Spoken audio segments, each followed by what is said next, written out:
Good morning students. आप सभी का इंग्लिश सेमिनरी आईसीएसई हब पर वेलकम है। पार्ट 2 में हमने थर्ड और फोर्थ डिस्कस किया था। Third and fourth chapter discuss किए थे और आज today we are going to discuss next 2 chapter which are learning to fly and marching to freedom. Page number 72। Question number 1, write true और false against each statement. तो यहाँ हमने true false बताने हैं। कौन सी स्टेटमेंट ट्रू है? Is Peter came to nursery window to see Wendy.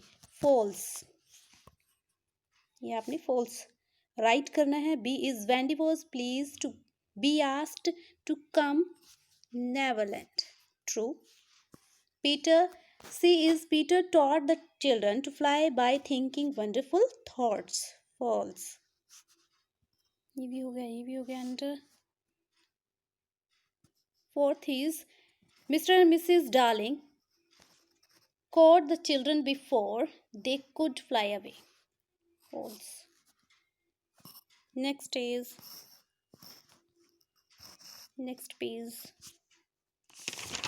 number 74.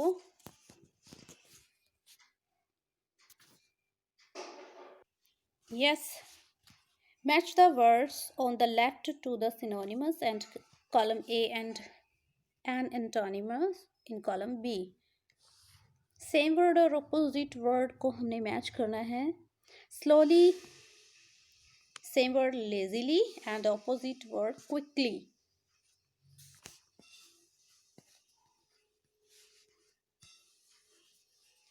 Slowly का आपने क्या करना है? Lazily and opposite word quickly. excitedly, enthusiastically and opposite word indifferently. Next is boldly, bravely, same word, and fearfully, opposite word. Next is happily. Happily is delightfully and opposite word is gloomily and softly. Same word is gently and opposite word is carelessly. I think समझ में आ गया होगा। बढ़ते हैं आगे। Next page is 75।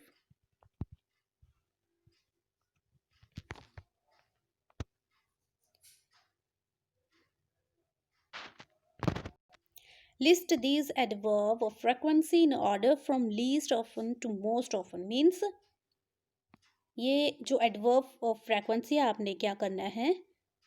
Sequence में लगानी है। So first is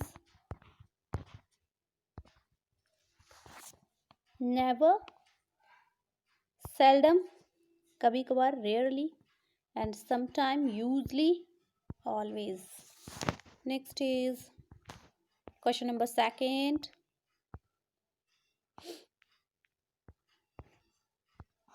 Underline the adverb of degree in these sentences. Circle the word that they modify. ठीक है। एडवर्ब किसको मॉडिफाई करते हैं? ऑलवेज वर्ब को मॉडिफाई करते हैं। तो हमने वर्ब को क्या करना है?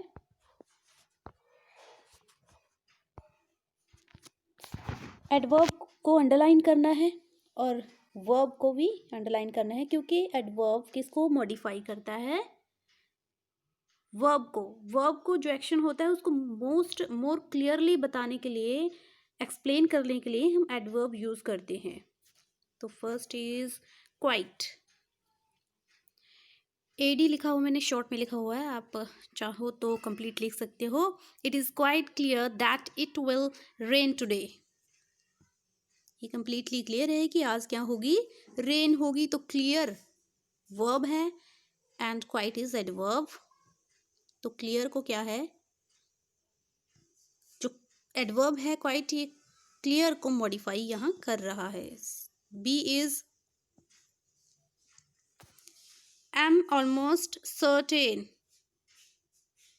that I left my English book at home. Certain is a verb, adverb almost, तो ये सर्टेन को मॉडिफाई कर रहा है। Third is the sums in this books are not hard enough for me, जो सम्स इस बुक्स में है वो हार्ड नहीं है। Enough is a adverb, hard is a verb. Hard तो है बट ज़्यादा हार्ड है, कम है, ठीक है। तो वर्ब को, हार्ड को यहाँ, इनफ क्या है यहाँ, वर्ब को मॉडिफाई कर रहा है। Adverb is Garima has just left the restaurant, यहाँ just is adverb and left is a verb.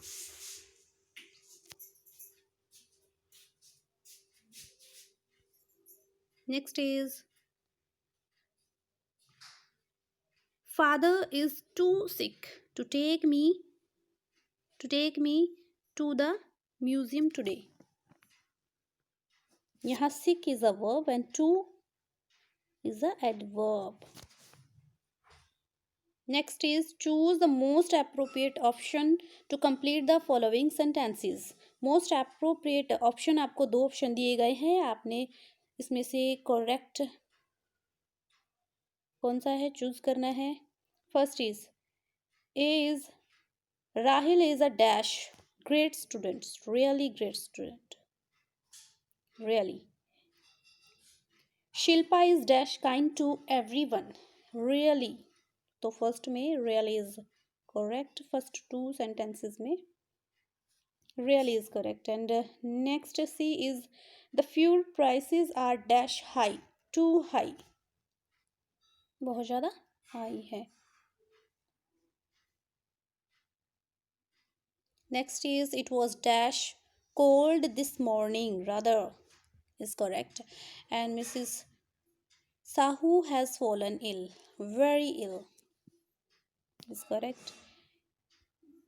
So it is very simple. Pick the correct spelling for these words. In words में से हमने correct spelling को choose करना है। First is correct, इसमें भी first is correct and fancies is correct, niece is correct and perceives is correct. Next is I think आपका fifth chapter complete हो गया। नेक्स्ट सिक्स्थ चैप्टर स्टार्ट है। Sixth chapter is marching to freedom. Marching to freedom page number, your page number 84, page number 84। Choose the right answer. Right answer हमने choose करना है। A is the setting of the story is, story को कहाँ set किया गया था, सबरमती आश्रम Ahmedabad is correct. And next is, ये करेक्ट है। नेक्स्ट इज स्टोरी में से, स्टोरी मैंने इसकी ऑडियो मैंने पहले अपलोड की हुई है, बहुत इंटरेस्टिंग स्टोरी है गांधी जी के बारे में। स्टोरी में से एमसीक्यूज हैं। B is Gandhi ji and the people in the ashram were marching in order to protest against Britain's tax on salt. Salt पे जो ब्रिटेन का टेक्स्ट था उसके अगेंस्ट क्या था, ये प्रोटेस्ट था गांधी जी का।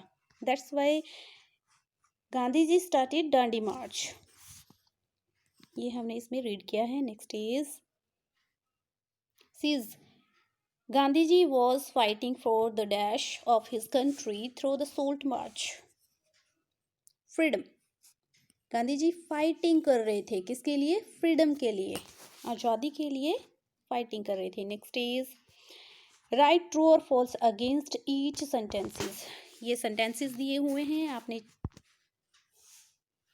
बताना है कि ये ट्रू है या फॉल्स है। First is everyone at the Sabarmati आश्रम हैड टू वर्क, ट्रू, सभी काम करते थे, जैसे कुकिंग करना, washing cloth, फैचिंग the water and vegetables लगाना, ये सभी हमने इसमें रीड किए हैं। तो सभी वहाँ पे क्या करते थे, अपना अपना वर्क करते थे। And B is people of all ages could go on the marches, no, सभी एजेस के लोग नहीं जा सकते थे मार्च पे। Then we tick false and C is the march would take 1 month, true, march would take 1 month, true. And D. Gandhiji couldn't conceive.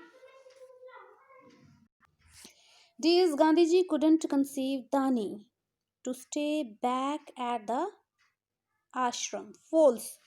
ऐसा नहीं है कि कन्विंस नहीं कर पाए, कन्विंस नहीं कर पाए। गांधी जी ने कन्विंस कर लिया था दानी को। वो उन्होंने कहा था अगर तुम हमारे साथ आश्रम वहाँ चलोगे, डांडी मार्च चलोगे, तो पीछे से तुम्हारी जो गॉट है उसका ध्यान कौन रखेगा। ठीक है, तो इस वजह से दानी क्या हो गया था, मान गया था, कन्विंस हो गया था, तो वो मार्च पे नहीं गया। नेक्स्ट इज पेज नंबर 85 पे आपने मैचिंग करनी है column A and B. Match the important dates in column A to the events from Indians fight for independence in column B. ये इम्पोर्टेंट डेट्स है। 1930 मैच करेंगे। 1930 में क्या हुआ था, द सोल्ट मार्च हुआ था, एंड 1905 में स्वदेशी मूवमेंट बिगन हुआ था, एंड 1947 में सबको पता ही है, इंडिया गेन्स इंडिपेंडेंस। 1942 में कौन सा इवेंट हुआ था, the quite Indian movement begins. Last is 1921-1922 में कौन सा इवेंट हुआ था, the civil disobedience movement begins. ये स्टार्ट हुआ था। Next is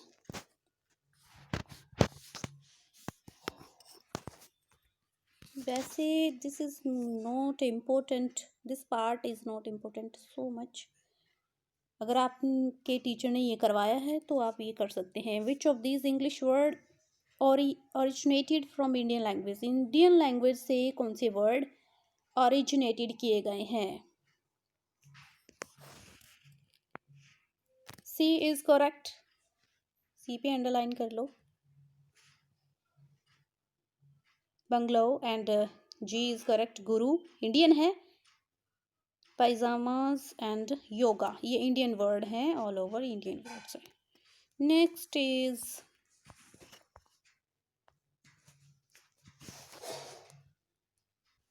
page number join the part to make sentences means arrange करने हैं। आपको हौच पौच करके दिया हुआ है, आपने अरेंज करने हैं।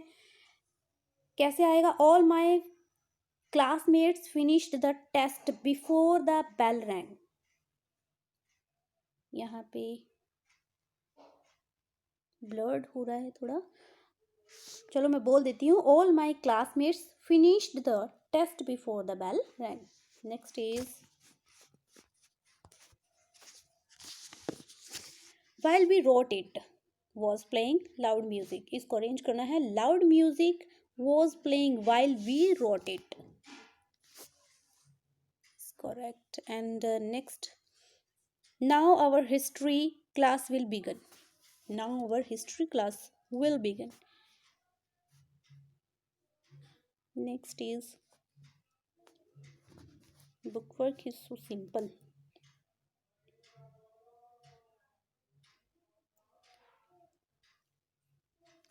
यहाँ क्या आइडेंटिफाई करने हैं आपने, identify whether the following are clauses और फ्रेज। फ्रेज वो वर्ड होते हैं, फ्रेज ग्रुप ऑफ वर्ड होते हैं जो अकेले स्टैंड नहीं कर पाते, मीन्स उनमें सब्जेक्ट और वर्ब नहीं होता। फ्रेज में सब्जेक्ट और वर्ब नहीं होता।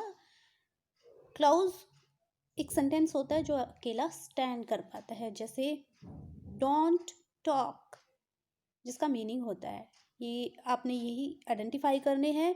जहाँ क्लाउज आ जाए वहाँ आपने सी राइट करना है, जहाँ फ्रेज है वहाँ पी एच राइट कर सकते हो। मैंने कंप्लीट राइट किया हुआ है। First is clause, second is phrase. The great Indian monuments, C is phrase. Under the carpet, D is clause. Where Minnie was sitting lawn, यहाँ पे एक मीनिंग है, मीन्स एक सेंटेंस होता है क्लोज जिसका मीनिंग होता है। I ate is also close. Next is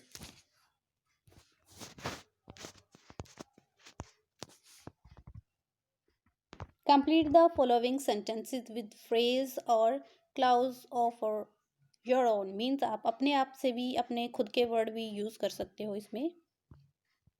phrase और क्लोजेज यूज़ करके आपने इन सेंटेंस को कंप्लीट करना है। I was too scared to open the door. B is do you think I am going to come first in class. Class में first आने जा रही हूँ। C is my dog Tommy does not bark. D is India is a democratic country is well known fact. Next is E. This is exactly.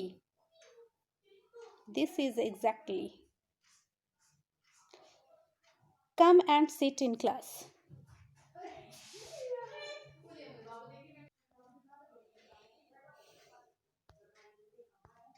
Fifth और sixth chapter हमारे complete हो गए हैं।